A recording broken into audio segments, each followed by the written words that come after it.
Welcome to Heartwork Heroes, a show about ordinary people doing extraordinary work that is passionate, heartfelt, impactful, and life changing. Ladies and gentlemen, today I'm excited to introduce a truly multifaceted individual who brings a unique blend of skills and passions to the world of financial planning. Michael Hunter. Michael's journey is anything but ordinary. With a strong foundation in math processing skills crucial for effective financial planning, Michael has distinguished himself through his unwavering commitment to customer service and satisfaction. This commitment is backed by multiple designations and extensive studies, all undertaken to serve his clients better. Michael Michael's expertise does not stop at finance. With years of experience in the hospitality industry, he has mastered the art of exceeding customer expectations. As the owner of two award winning restaurants, he knows what it means to take the leap as a small business entrepreneur, using his first hand experience to guide others in securing their financial futures. Michael's discerning eye extends beyond finance and hospitality. As a judge of the All Canadian Wine Championships, he has a knack for identifying the best, whether it's a medal worthy wine or the perfect financial services provider to meet your needs. He's also a published author with his book, Taking Control of Your Money the Smart Way, making complex financial topics accessible to everyone. And if that's not enough, Michael's background in music with a degree from Queen's University adds yet another layer to his impressive skill set. Studies have long shown a link between musical and mathematical abilities, and Michael's understanding of patterns, chords, and octaves enhances his analytical approach to financial planning. In short, Michael is a certified financial planner, authorized infinite banking practitioner, and a man of many talents. His blend of music, math, and magnificent food and wine makes him a standout in the financial services industry. Please join me in welcoming Michael Hunter. Welcome. Oh, thank you, indeed. I really appreciate that. You make me sound more than I feel I am, so I appreciate that. That's quite the introduction. Thank you. Thank you. Well, there's so much to actually dive into because when I was reading the material that I received, I just got so much intrigued and I was excited to talk to you about, especially, we've had these chat a couple of times, obviously in the past, but I'm really looking forward to dive slightly more into especially how you have connected. Because for me, I didn't know that there is a connection between math and music. And I would love to know how do you find it easier when it comes to, let's say, your music abilities and then your math processing and fast processing abilities? How do you bring those two together and help your clients that way? I was just wondering. That's a beautiful connection, so I have to know that. Excellent. Well, there's a couple ways you can approach that. Number one is music is nothing more than frequencies and vibrations, and how pleasant music comes together in chords is all based on ratios, and it's all based on math. So Yeah. really, if you want to break it down, music is nothing but math in sound. Breaking down all the chords, and especially in Western art music, it's all a matter of ratios. It's all mathematics as far as what sounds good and what doesn't. So that really was the other part of it is music gets the other side of the brain working. Mathematics is I forget which side is left brain, right brain, but is focused on one, the logical part of the mind, where music really activates the other part of the mind, the creative side of it. So I find that having both the sides of my brain exercised, one with my job, one with my hobby now. It just works out well, and it really keeps me somewhat balanced. Yeah, yeah. And that helps you to keep that frame of mind to be always of service to your clients. I can feel that from you. Definitely. Well, that's what we're here for. You know, the definition of being an entrepreneur is solving problems for other people for profit. So the more we can be of service to people, the more I can help them with the challenges they face, then it's good for everyone. It's good for me, it's good for them, it's good for the world. Perfect, perfect. So tell me, Michael, let's talk about some of your backstory. Let's talk about how did you get to where you are today? Where did you start from? Where are you from? What's your family background? Let's just talk a little bit about that. Sure, no problem at all. Well, if we want to go right back, I was born and raised right here in southwestern Ontario. Grew up in a little town called Orangeville. I guess it's not too little of a town right now, but growing up, it was like less than 10,000 people. Mhm. And it was known for, and still kind of known for, playing sports, mainly hockey and lacrosse. So that's why I grew up playing that. But in high school, I was introduced to playing music. I picked up the trumpet, kind of fell in love, really enjoyed it. So that's what led me into getting my um, bachelor's degree in music. Was just fell in love with the whole idea. I really enjoyed practicing and have both my sides of my brain working, especially playing jazz. I still love playing jazz because it gives you that creative outlet as well. So got my bachelor's degree. My intention was actually to go into teaching, but I found out very quickly that that wasn't my passion. Okay. So after I finished my bachelor's degree, I actually started a master's degree in theory and composition. And during that time, I was supporting myself by uh, working in restaurants, waiting tables to put myself through school. And after about a year and a half into my master's degree, I realized that wasn't my passion wasn't in academia either. So then a management opportunity opened up in the restaurant that I was working at. So I jumped on that. I was able to run their catering operation as well as their wine program. Did that for a couple of years till I met my wife and we got married. And uh, after that, I kind of got a little dismayed with the place that I was working. And I came home one afternoon, one evening, kind of complaining about what was happening at my work. And Stephanie said to me, says, "Well, if you're not happy there, go start your own restaurant." I don't know if she regrets it, but I did. So that was back, we got married in 2001. We opened our first restaurant in 2002. Built it from scratch. It was an independent restaurant.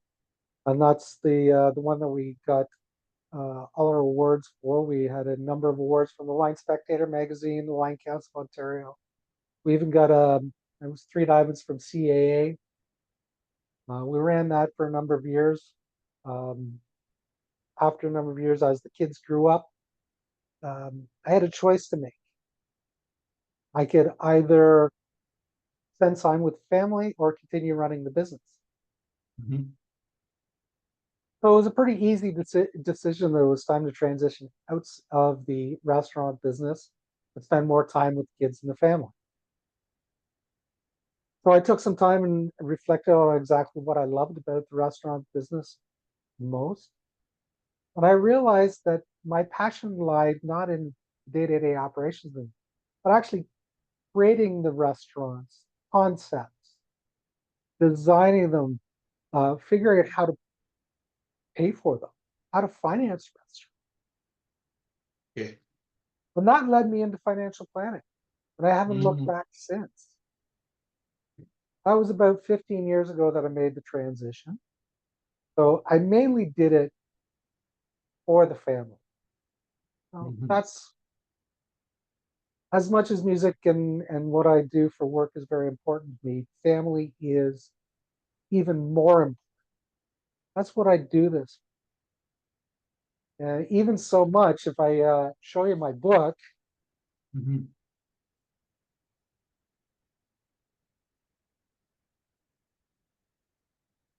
hold on.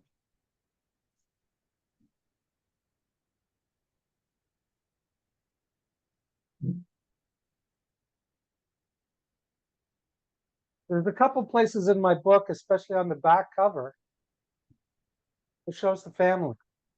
Mhm. And there's other places in the book where, it's all about the family. Because let's face it, we work for our family. We build our wealth, not just for ourselves, but for our family. Mhm. That's what it's all about, is taking control of your money for your legacy. And let's face it, your family is your legacy. Mhm. We I work so I can spend more time with them. I'm sure you do the same thing. You do work so you can spend more time with Winnie, right? Yeah, same here. I would love to obviously spend some more time with her, but yes, I am getting there, I would say. Uh, a couple of years back, it wasn't like that, but now gradually it is getting there. So I'm grateful for that. Yes. Uh, let me just talk about the book. So tell me a little bit more about how the book can help anyone who wants to learn how to control their finances. Well, this comes down to the belief about money. And this outlines how we need to think a little differently. We need to change our thinking about money and finance, because money is more than just money, more about our behavior. Mhm. And in this book, I open up some doors and kind of expose some of the things that are happening in the financial planning industry that takes the control of your money out of your hands and puts them in other people's hands, whether that is our financial institutions or how our government controls us and how they want us to deal with our money, and really the um, how they train financial advisors and financial salespeople to Mhm. do their bidding, to actually indoctrinate us into this method of thinking. For example, when we think about saving for retirement, well, everyone talks about RRSPs, the Registered Retirement Savings. Consider this: the average Canadian who invests in RSPs throughout their working career ends up paying on average about 500 to 700% more in tax in retirement than they saved during the working career. Mhm. How scary is that? Mhm. Now I come up with that number, and we've got a calculator that my colleagues and I use, but it's based on the fallacy and the promise that never comes true that you're going to retire in a lower tax bracket than you were in your working career.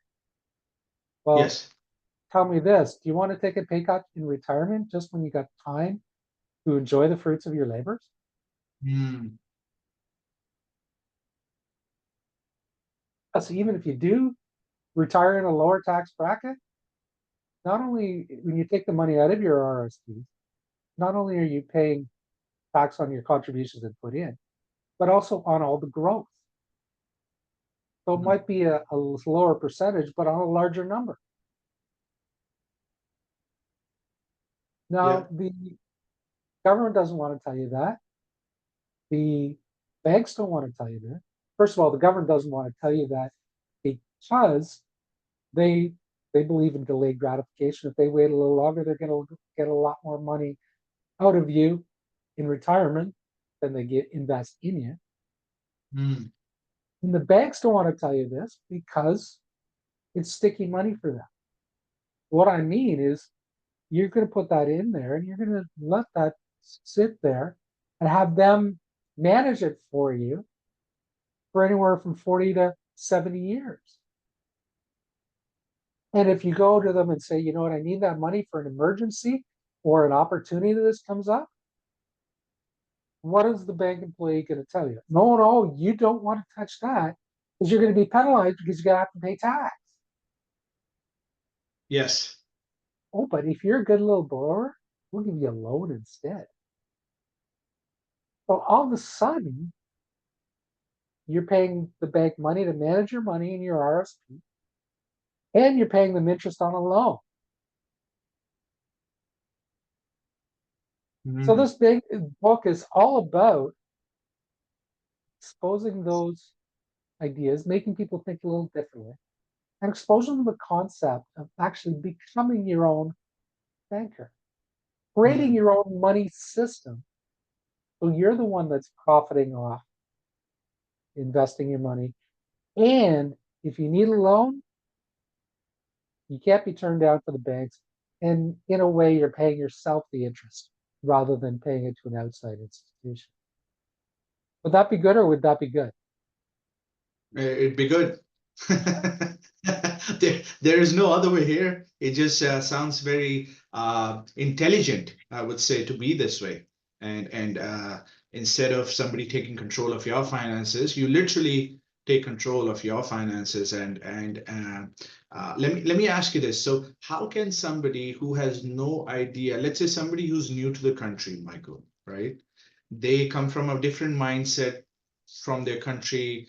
It's a different financial system there, right? So when they come here, obviously the things are new to them. Not that the country is not doing the same back there. It's just a different, I would say, approach. So how can somebody who's, let's say, fresh in Canada get to understand this concept, and what do you suggest is the right time for them to start in this? And just one more concept and one more thing I would like to include here. And do they have to do it, let's say, when they open up their own entrepreneurial avenue? Okay, well, the infinite banking concept, which is what I'm talking about here, is a concept. So the first thing you Okay. have to do is understand the concept and why you're doing it. Really, what it is, it's a savings plan, not an investment vehicle. It's a place to warehouse capital that you earn and have it there growing in a not only a tax efficient environment, but also an environment that there's no risk of loss. It can only go up in value. And then when you need the money, place where you can actually go get the money, get a loan against the asset you have, and not interrupt growth of that asset. Does that make sense? Yeah, so let's say somebody who's new to the country, they don't have any asset to, let's say, borrow it against. How do they start? Well, you've got to create that asset. And that's Okay. what it's all about. And the asset that I recommend to start off with is a participating whole life insurance. Whole life So insurance? Okay. exactly. The reason why is because you're in control of everything. You're in control of how much you start capitalizing your investment, how much you put into it on a monthly or an annual basis. And that can range anywhere from, well, anywhere from $50 a month right up to hundreds of thousands of dollars per year. It's all depending on your situation, how much you can put aside. Now, if we look at classic self-improvement books, such as Napoleon Hill's Law of Success, he suggested putting 10% of your income into a life insurance. Yes. Even more recently, that the Wealthy Barber, I'm sure you've heard that book, they suggested saving 10% of your annual income. Well, this is where you can put it so that it grows tax efficiently. If you do it right, it can actually grow tax free, but there's some rules around. Okay. And you've got a guaranteed right to get credit against that asset. You can borrow right from the insurance company. And Mhm. they only ask you two questions. Number one is how much money do you want? And which bank account do you want to put it in? As opposed to if you go to the bank for a loan, they're going to ask for all your documentation, income verification, and sometimes your firstborn child.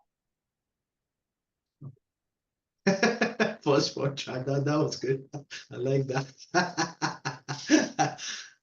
So you're in control because you decide how much you capitalize policy, how quickly you build your asset. Now, this is similar to real estate because the more you put in, the more you can borrow against after. Mm. But unlike real estate, it's not depending on the market value of the property. You decide. As I say, I've got colleagues and clients who have bought a policy to fund their kids' education with just $50 a month. Another gentleman started off with $150 a month, and now he's bought a couple more policies, and he's putting about $5,000 a month. But he's in Wow. control. He Okay. decides how much to put in. Mm. Mm. And then Mm-hmm. once you've got the asset built up in value, you decide if you take a loan, how much of a loan you take against the asset, depending on your need. And then you decide if you pay it back, when you pay it back. Okay, that's good. Because when you get a loan straight from the insurance company, this is pure credit. And what do I mean by that? Well, what's the difference between debt and credit?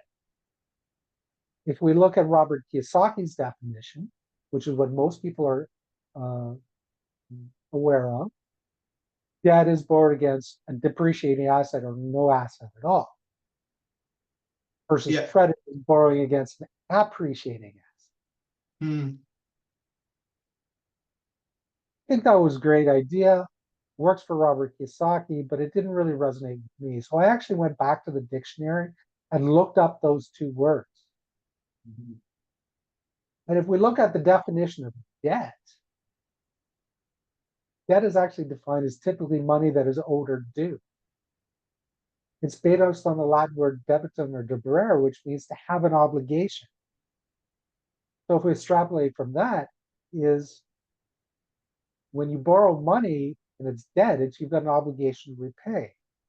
So the lender, whoever gives you the money, is putting the obligation on you. You've got to pay me back in these terms.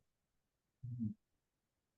Credit, on the other hand, is obtaining goods and services before payment is rendered based on the belief that payment will be made in the future. Yeah. It comes from the Latin word credere, which means belief. Mm. So what I mean by pure credit is the borrower is in control. You're using somebody else's money, but there's no payment obligations. You're in control of when you pay it back, if you pay it back, how much you pay it back at a time. How powerful is that? It is powerful because it's so different than how usually the concept is conceived by, I would say, masses. Even I am getting to know a little bit more about when I talk to you, because I do understand the I would say the investment side of how you can borrow money against your own life insurance. I understand that. I was just wanting to see how is this connected with financial advisory, right? How are these two connected?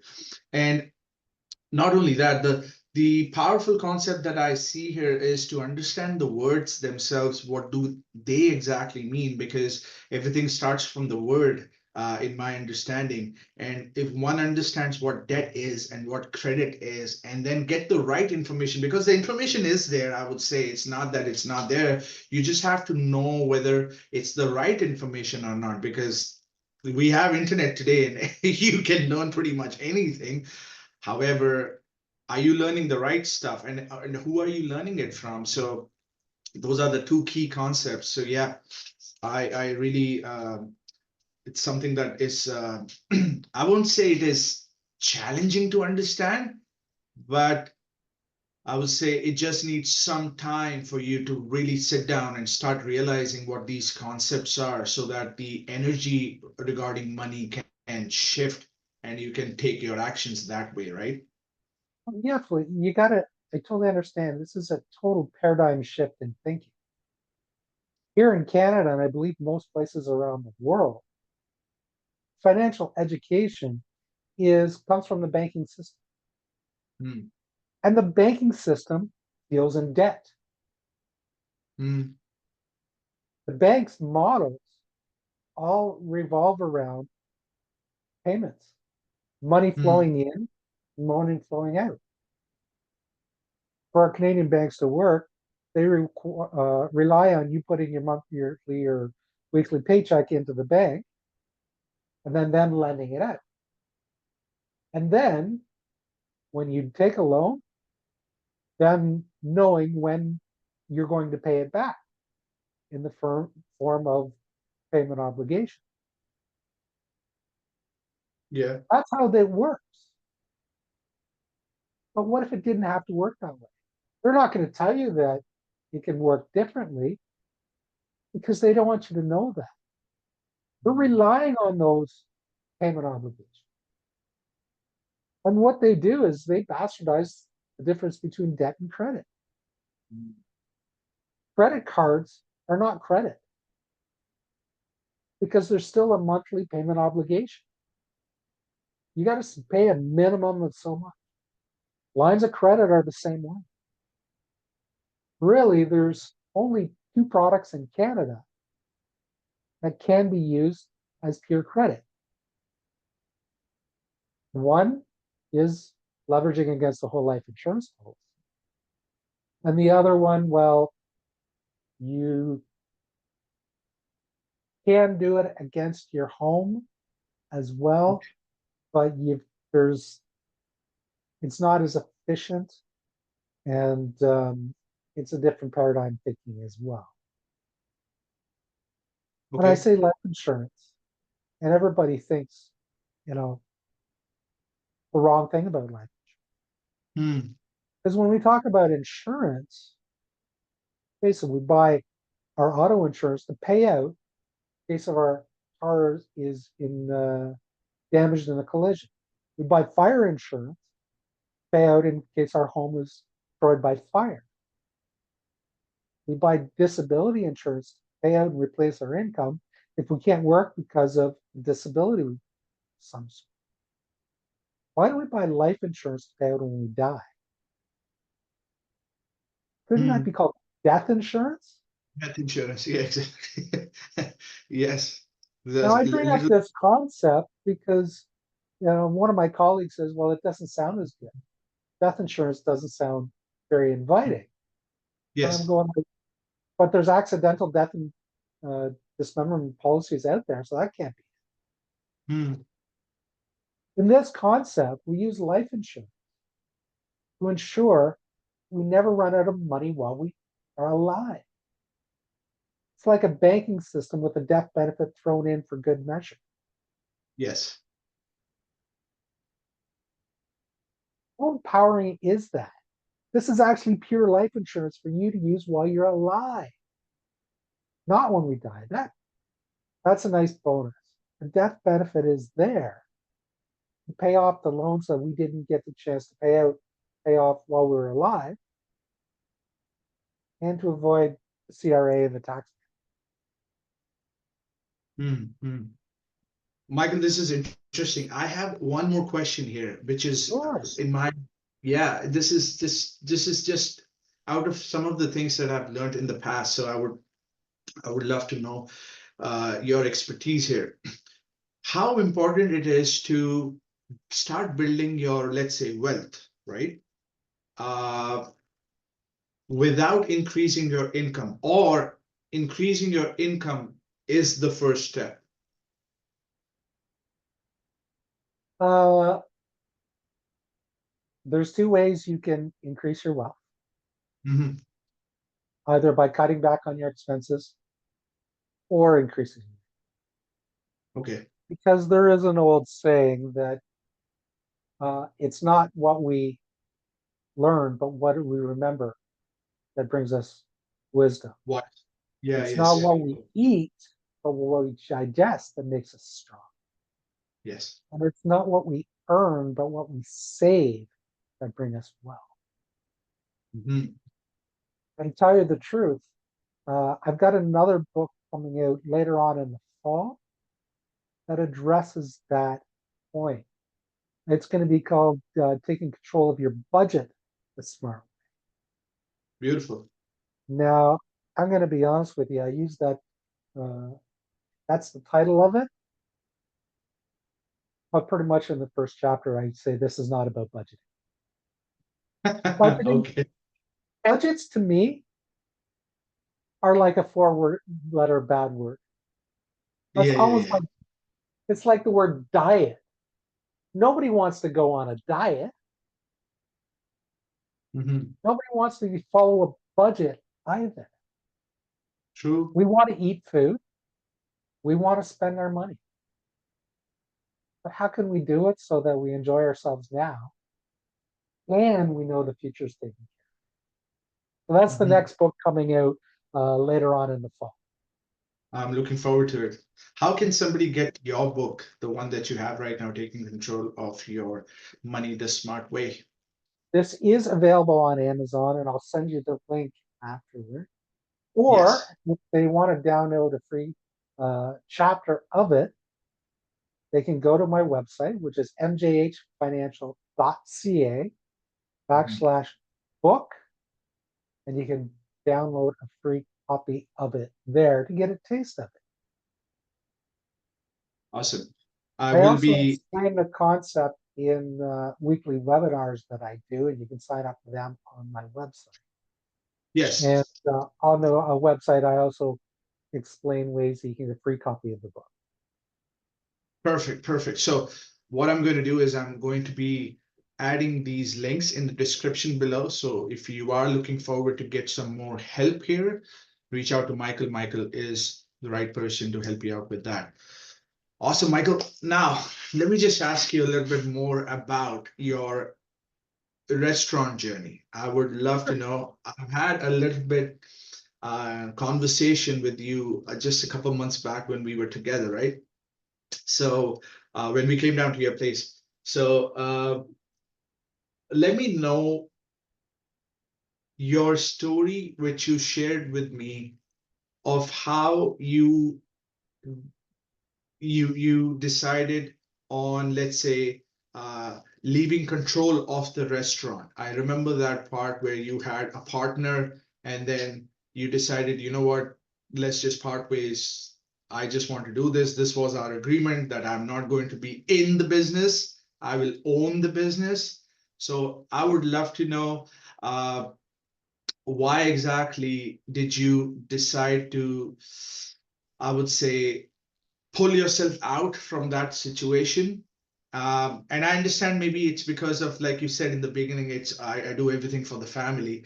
But I don't know if that's the case. I would love to know.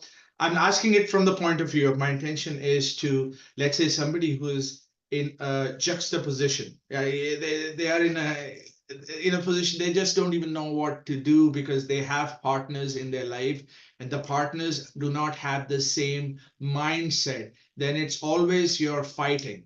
It's always there. And I see there is a client of mine, and I see they started off with three partners, they left with one.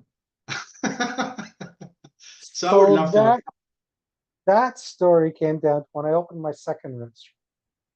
Okay. Uh, one of my employees came to me with a bit of an opportunity he had, but he had no way, he didn't have any experience actually running a restaurant.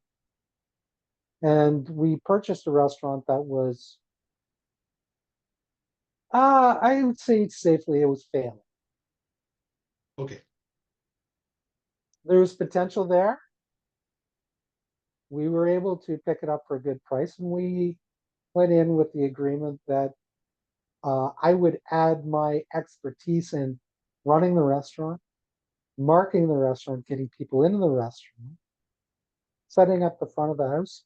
Him, because he was more comfortable in the kitchen, would run the back of the house and making sure that the systems got followed. Mm-hmm. And we turned the restaurant around really quite quickly. And it started to become profitable. And once it became profitable, I started taking some of my expenses out, such as getting there to actually help them out for meetings, etc. Things that I was putting in to the business to get it up and running um, because there was no cash. It was set up that he, without putting any money into it, got 50% of the equity in the business and a discounted a place to live above the restaurant in return for the and also a small salary Mm-hmm. until the restaurant got profitable and paid back the shareholder loans that I put into it and things like that. And once it became profitable, he just had a different understanding of the original agreement than I did. And it created a little bit of a misunderstanding. And I was under the impression that I was treating him fairly and the opportunities he got was amazing. But I didn't want to create any more animosity for him. So I said, okay, well, it's profitable now. If you don't want my help and you can kill it on, just pay back my original investment and I'll give you the rest of the shares free. You Mm-hmm. know, give me back what I put into it and go from there. Now, I had personally bought the building that it was in as well, so I would be only his landlord, and we negotiated uh, a reasonable rent for it. Mm-hmm. So he was able to borrow some money from his family to provide me out. Everything was well, and I just went on my merry way. Now, I did that because it, yeah, it was more. It wasn't worth my mental anguish and my stress to carry on with the business. And if he thought he could run it better than I could, please, I don't want to stand in anybody's way. Mm-hmm. So he bought me out. Um, I was a little concerned, so I actually sold the building and was no longer his landlord. And he was out of business in 6 months, Mm-hmm. mainly because he didn't have the right mindset. He didn't understand what it actually took in, and he didn't value the specialized knowledge that I brought to the business. And that's okay. Mm-hmm. Still love the guy. I hope he's doing well wherever he is now. I hope him and his family are well. We all have these learning experiences. Yeah. So I would say, listening to that, I would say it's the mindset comes down to values that usually people have, and the ethics that people have, and it's it's just interesting to see how so many businesses are running that way. They are on false promises, people not honoring their words, even if it's in agreement, even if it's in writing, and even if it's signed by the partners, and then partners just decide to not be partners anymore. And when things get tough, I have seen, and I'm telling you, with one of my clients, I can see what's happening with their business. But when the things get tough, I see that weakness is usually it just I would say it just crawls itself into the equation, and people just decide to call names and point fingers and just, I would say, just bounce. And yeah, Quite often, it comes down to a lack of knowledge as well as a lack of understanding of what it actually takes to keep a partnership together and a respect for what each partner brings to the table. Fact that we make a good partnership work, you need to have skills that the other partner doesn't have. You need to complement each other. mm, And then you've got to understand the value of both, what both bring to the table. For example, when I go back to the restaurant industry, the ability to market, get people in the door, as well as provide the sales portion of it. Without that, you can have the best food in the world. But if nobody knows it exists, or if you come in and the service is terrible and they don't have a very nice experience, or the atmosphere is terrible, it doesn't matter.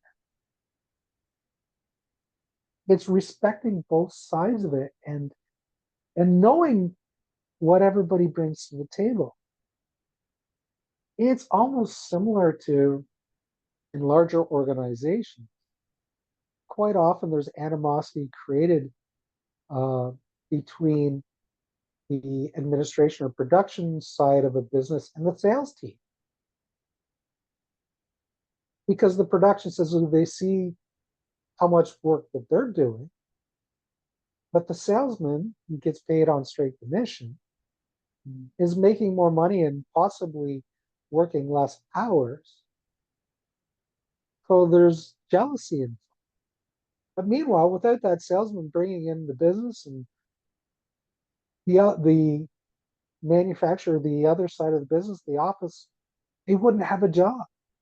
There would be nothing for them to do. true. So it comes down to just understanding what everybody brings to the table, where the specialized knowledge needs to be, respecting that, and understanding the value of it. Okay. That's usually how it is. You can have, the best mechanic in the world, but unless you got somebody out there drumming up business and getting cars for him to work on, nobody's going to make any. Mm, So it's a matter of just understanding, then making sure that everybody understands the level of exchange, what everybody brings to the table, and making sure that everyone thinks it's an even exchange, thinks yeah. that everyone is getting their fair share and taken care of. Because if somebody feels slighted, then that will destroy any partnership. Yeah. It'll also destroy a good marriage too, or Mm, family value. You hear that all the time as far as, you know, siblings fighting as mom likes you better, or mom and dad helped you out. Even there's that biblical story of the prodigal son. The fact that one son left, the other son stayed at home, worked on the family estate, and when the son that left came home, the father said, "Hey, you know what? Let's have a big celebration. My son is home." And the other son says, "But Why are you celebrating in return? I'm the one that's stayed here and did all the work. Why aren't you celebrating me?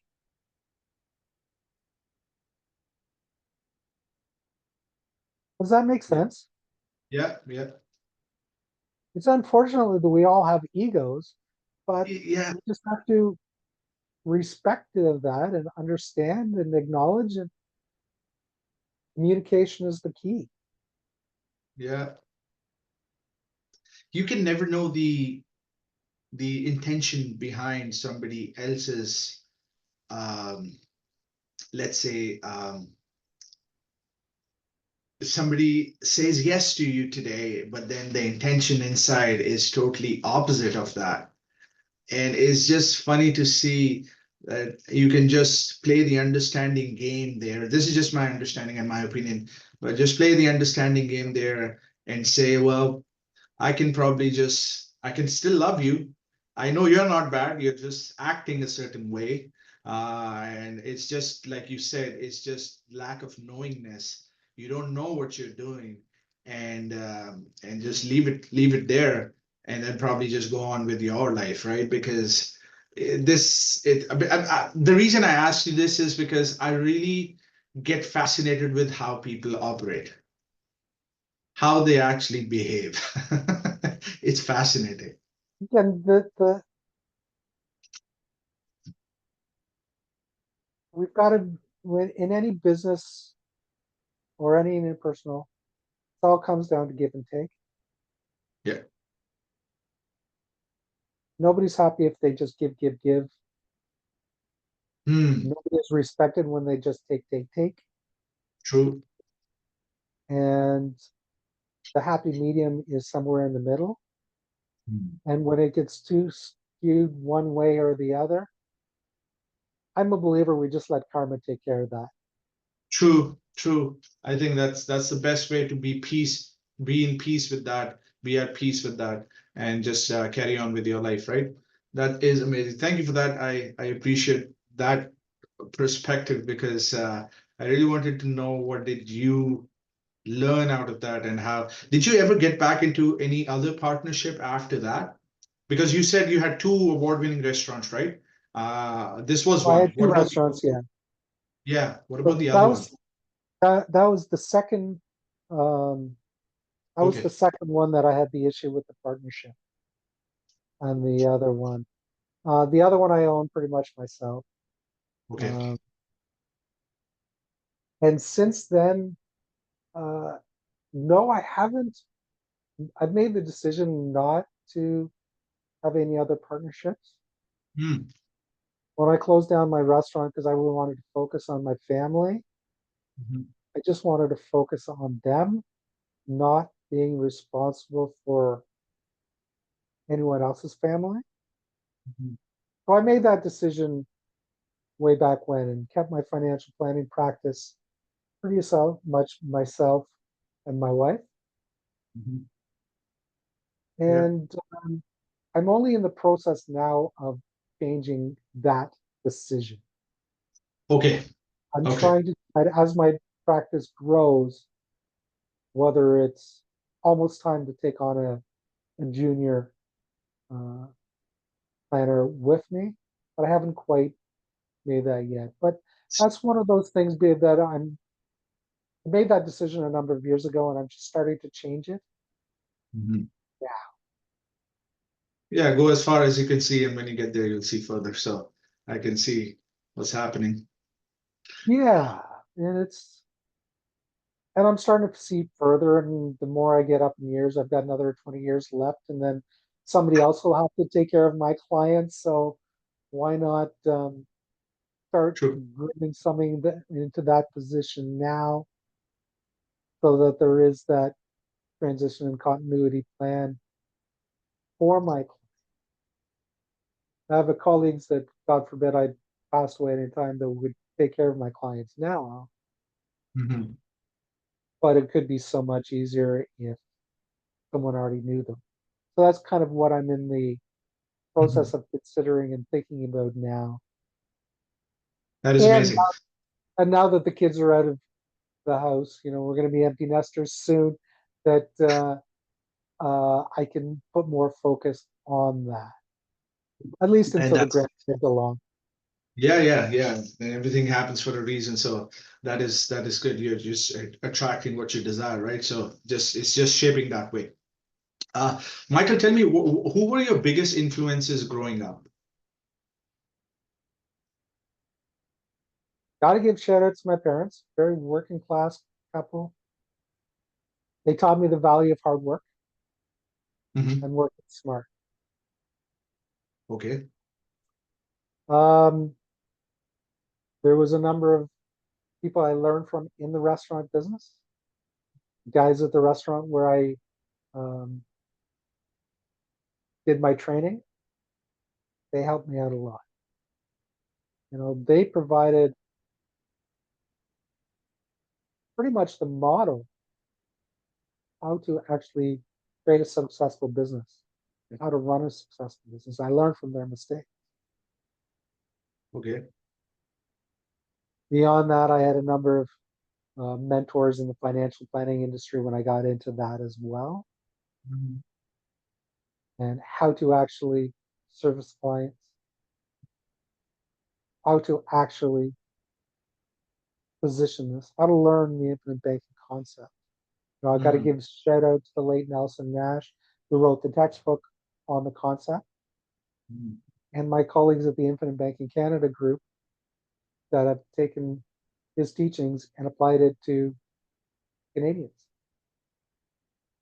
So Yeah. really, I try and learn from everyone Mhm. because they say that a fool never learns from a wise man, but a wise man can learn from a fool. Yeah. That is a good nugget there to keep in mind, and it also keeps you humble there, right? Because you don't know what you don't know. There is so much more to know.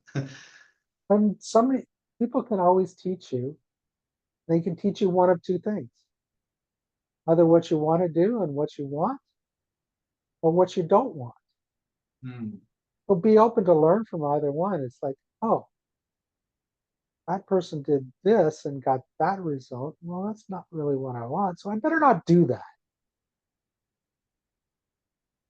As Mm. opposed to this gentleman over here. Well, he got the results that I wanted. What did he do? Maybe I might want to model that. Yes. And really, that's what I've done throughout my life. And that's why when I went from change businesses into the financial planning practice, that's why I went back to school and tried to learn what everybody was doing, what the successful people are doing. I also True. learned how I was being indoctrinated, Yeah, that's which was really kind of nice, but at the same time, it allows me to understand what's going on in the system, mm, what the banks and the government wants us to teach, promote. Yeah. and how to do it a little different. And that resonates with a number of people, and there's a lot of people it doesn't resonate with, and that's okay. Yeah, that's okay. That's fine. That's totally fine. Perfect. So market. Well, so let's talk about marketing a bit. How do you find that with your practice? How do you bring and you just said that with your restaurant business, you were responsible for bringing people in to market to promote.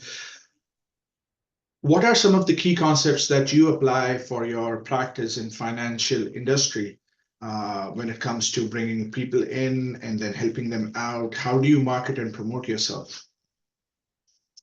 Well, I mentioned earlier, I do weekly webinars. Hmm. My philosophy is okay, let's figure out what the problem is. Do you know what the problem is? Do you know how you're being controlled? And bigger, do you care? Because if you don't care, that's okay. You know what? Keep doing what you're doing. RSPs are great for that. You know what? Keep doing what you're doing, and that's okay. And I wish you all the best. I'm sure everything will turn out fine. But as we go through into some challenging times, if we really want to have a plan, become wealthy, how can we put that together? Now, it's those people who actually want to become wealthy that I want to deal with. One of my Mm, colleagues says that the world is broken down to three numbers: 5, 10, and 85. Five mhm. people know what's going on. 10 people think they know was going on.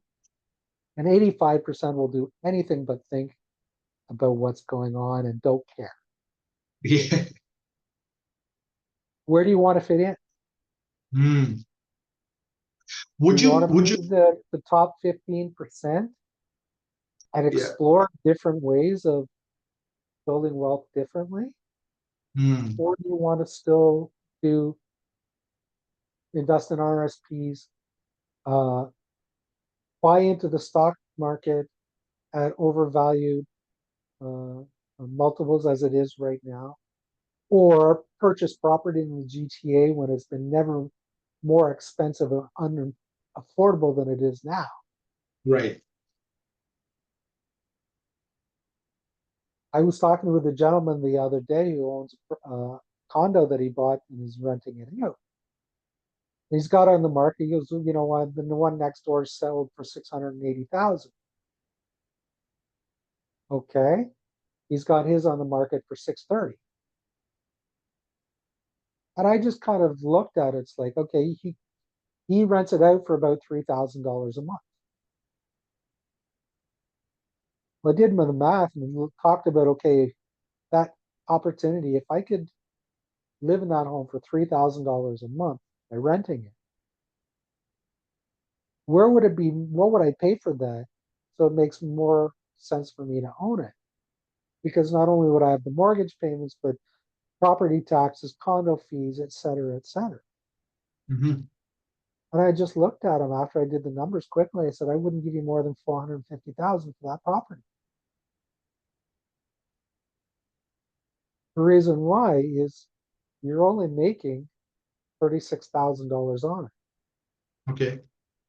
Your property taxes and your condo fees are taking 20,000, and then, sorry, a little over $10,000 off of it. So you're netting about 24, 25,000. Well, an opportunity cost at 5%, you've got to be, um, that's a $500,000 investment. You could get the same investment and make 25,000 elsewhere on only Mm. 500,000. Why would I pay you 625,000 when I could just rent for 3,000 a month, take that saved money, invest it elsewhere and get a 5% return, and I'm further ahead? Yeah, makes sense. Yeah. He didn't like that too much because, Well, you're the math expert here. So yeah. well, it just comes down to, it's like, what else could I do with that same money Mm. and get the same result? So if I was to live in a condo and just had to pay $36,000 a year and took that half a million, invested elsewhere and made 10% or 5%, I'm further ahead Yeah. without the risk. Does that But make let me ask. sense? Yeah, that makes sense. And that's what I just have a interesting thing for my own self that I wanted to ask you. Michael, somebody who wants to, you just said, is it your goal to be wealthy? If it's not your goal, then it's okay. You can be the part of 85% is in the world and just you just don't know what's going on. You don't even care. That's fine. But let's say You you get do, yeah, blissfully happy that way, and that's okay. and that's fine. Exactly. And I wanted to ask you when you were speaking just a few moments ago, I wanted to bring this. How do you find that somebody moves from the bracket of 85 to the 15? Let's say you have a prospect X, right? Who knows you, but yet not made, I would say, has not made the decision or yet not uh, come across any life experience for them to moved from the bracket of 85 to 15. But you are in touch with them. You are in connection. You keep talking to them, and you see how life is going on, and this and that. What have you find? What have you found is usually the turning point for them? I know it has to be their decision, yes. But what have you observed is usually a turn in your experience? Are there similar turning points? Similar or same? They don't like what's going on. It Ah, comes down to what they perceive as pain going forward. They look at their retirement and their RSPs or however they've invested in the stock market. 2 weeks ago it was worth one and then one amount, and then the next day it was 5 to 10% less. How do you feel? Excuse me. How do you feel about that? Does that mm, bother you? Now, mm. there hasn't been a lot of pain in the last little while because with our economic system and with the central banks doing their best to avoid any type of recessions or depression, we haven't felt that economic turmoil. The stock market has only gone up a couple little blips, but minor blips for the last little Mhm. while. So everyone thinks they can do no wrong. We're starting to realize in the housing market for the last so many years that it just went up and up and up too. That's not how it works. Yeah. Back in 1987, we had a correction in the housing market and went down about 40%, and it took about 15 years to get back up to even. Hmm. Are we going through that now? How do you feel? How do people feel when they realize that all these markets are somewhat manipulated? Yeah. Do you have the specialized knowledge to know when to get in and especially when to get out? Mm. So when you start actually being aware of these things, if it bothers you, and if you want to find a different way to go about it that historically has worked out better in both troubled times and good times, that's what I believe in. Like right now, a lot of the younger generation is infatuated with cryptocurrencies and that. Yeah. And I'm going to be honest with you, I have no thoughts on that at this point in time. I understand the uh, issues that it's trying to solve, Hmm. but only time will tell. Yeah. Okay. Yeah. Makes The, sense. the, the, the, I related to the personal computer.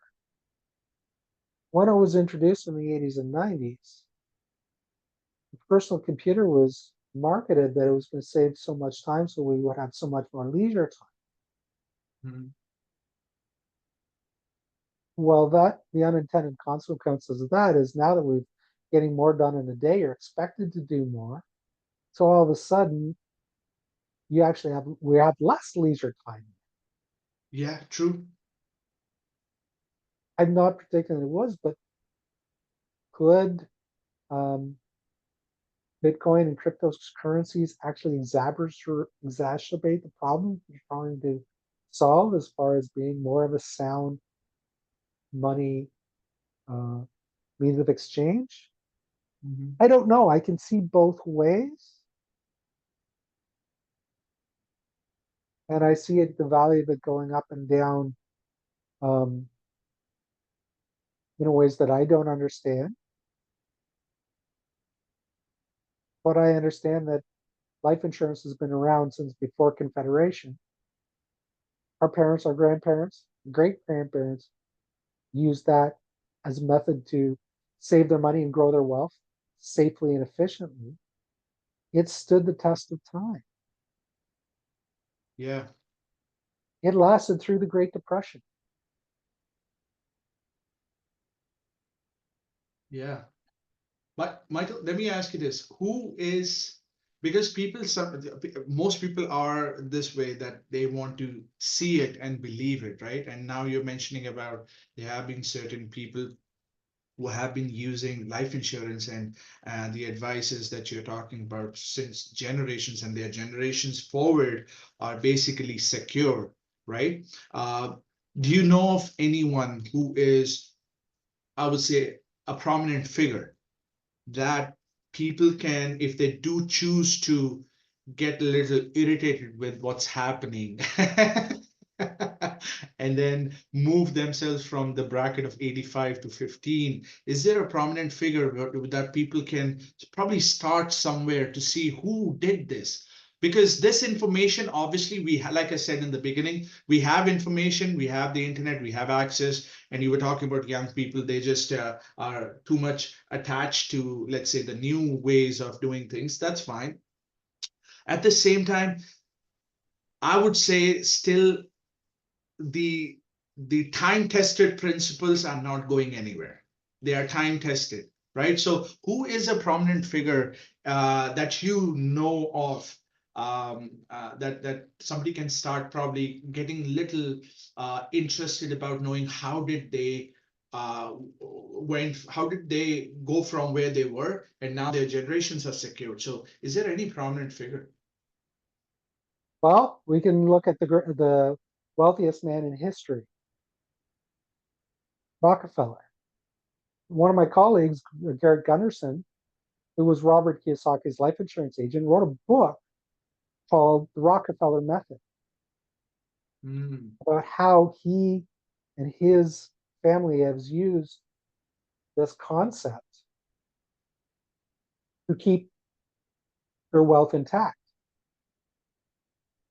as opposed to the other family, the Livingstons, who were another wealthy family just before Rockefeller, that they don't have any wealth left because they didn't do the right things to preserve the wealth. mm, Really, what J.D. Rockefeller and the family trust has done is every time a new um, grandchild or heir was born, they would buy a life insurance policy and fund it. And the child could borrow against that life insurance policy later on to create more wealth or do philanthropic um, endeavors mm. while maintaining their wealth. And then, as the older Rockefellers would pass away, the insurance benefit would go back to the trust to fuel future generations. As far as other figures who have used this lens, Walt Disney used the infinite banking concept because he took a loan from his life insurance policy to buy the land that sits on. The bank wouldn't give him a loan without that. Mhm. Henry Ford also used a loan from his life insurance policy to start the Ford Motor Company. Yeah. We want to look at north of the border. One of the um, most prominent Canadians, the wealthiest Canadians, is Jim Pattison. Jim. Okay. Jim, Jim Pattison is from Vancouver, and he owns. He started off as a car dealer, owning most of the Toyota dealerships out in BC, if I remember the story correctly. And he used, and I've got a letter that I can show you from one of my colleagues about how he invested in life insurance and used that to expand his empire. So now I think he owns 24 different companies in 8 different verticals. Yeah. Is Patterson the same person who has billboards and then you see that? Okay, okay, okay. Yeah, yeah. I've seen that. Yes.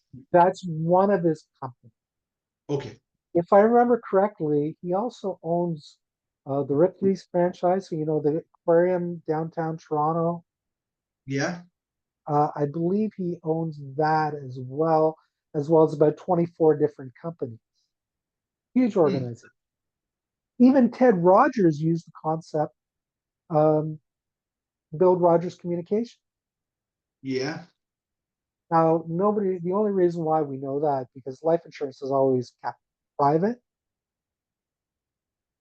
But in a couple of his corporations, he would buy policies, and he'd use that to leverage against to store his earnings inside his corporation, and then leverage to buy more businesses to fold into Rogers Communication.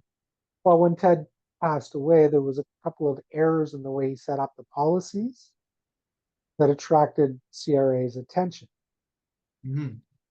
So we know of two companies that had over $110 million of life insurance in Ted Rogers' life that he used inside of companies. Now, I'm sure he had a lot more, but there's no public record of it because it is all kept private.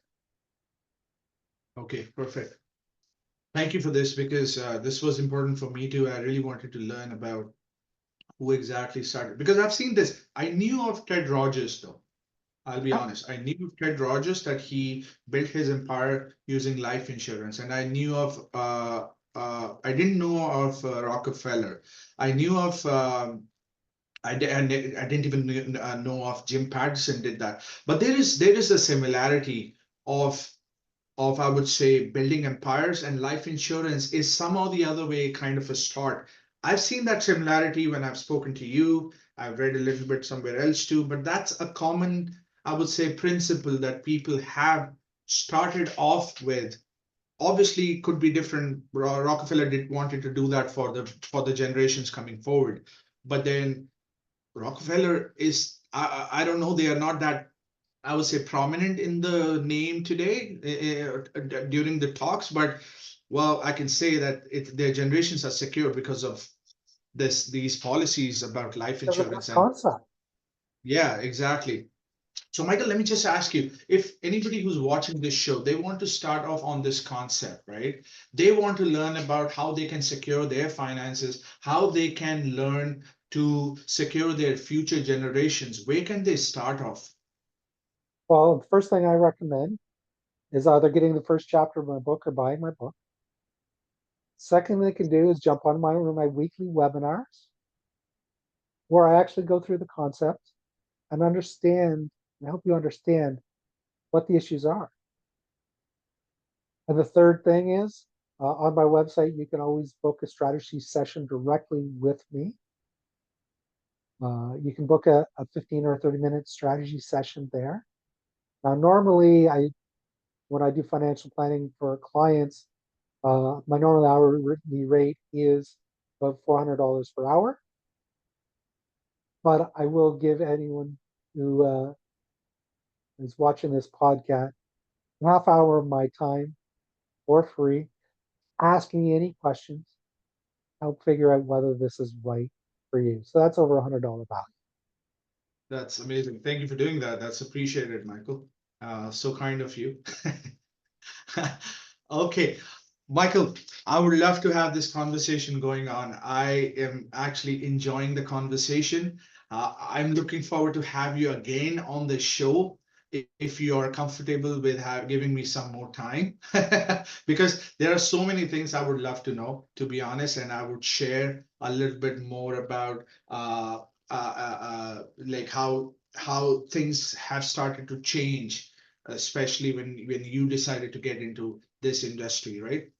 And the motive that you have when it comes to helping people, because there's so much more to know. I can see that just for me myself, I can personally learn a lot from you.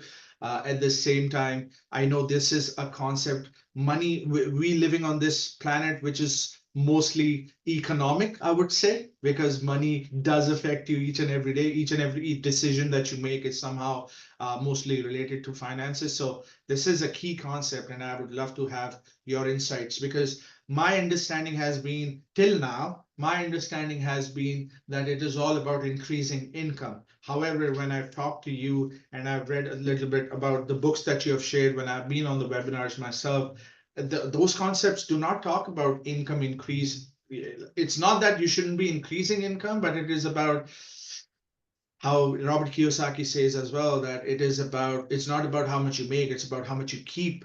So those are the similar concepts I've seen. So I would love to, because it's fascinating. It's really fascinating. It's very different than what is prevalent on social media, but then the real knowledge is off of social media.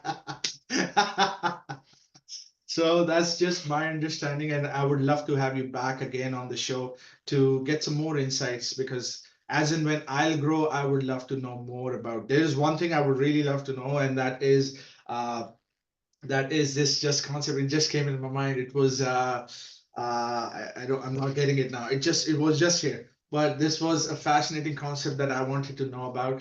But we can talk about whatever it was. I don't know now. It was something, but we can talk about this later on. So, Michael, Anytime. yes, thank you so much, Michael. I appreciate your time today. It was lovely having you on this show. And then I wish you all the best. I will be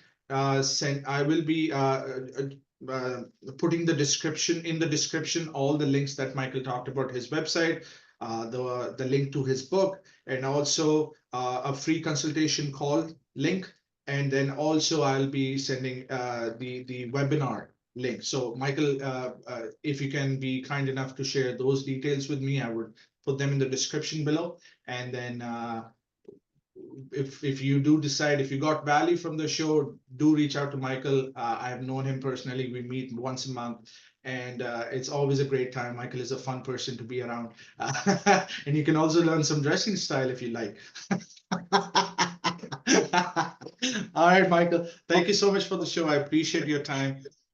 I Thank you. Take appreciate the opportunity, and it's always a great time to be on with you. Always love chatting with you. thank you. This is it's a mutual feeling I have for you as well. All right.